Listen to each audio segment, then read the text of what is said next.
Mag-harvest na po ako nito. Mag-harvest na po ako.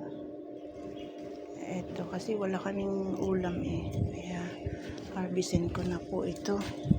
Okay na to. Marami naman na. So, harvest tayo. Ayan o. Kunin na natin kahit maliliit. Need eh. Kailangan po eh. Wala kaming ulam. Ganito talaga yung mga poor. Ganito talaga ang mga poor. Walang ulam, umaasa dito. Eh, wala tayong magawa. Umaasa sa tanim. Ayan. Ayan, oh. Ayan, kunin ko rin ito. Kunin ko rin ito. Diba? May ulam na po. Ayan, diba? May ulam na. Ayan. Tapos, mag-harvest ako ng ito, kangkong.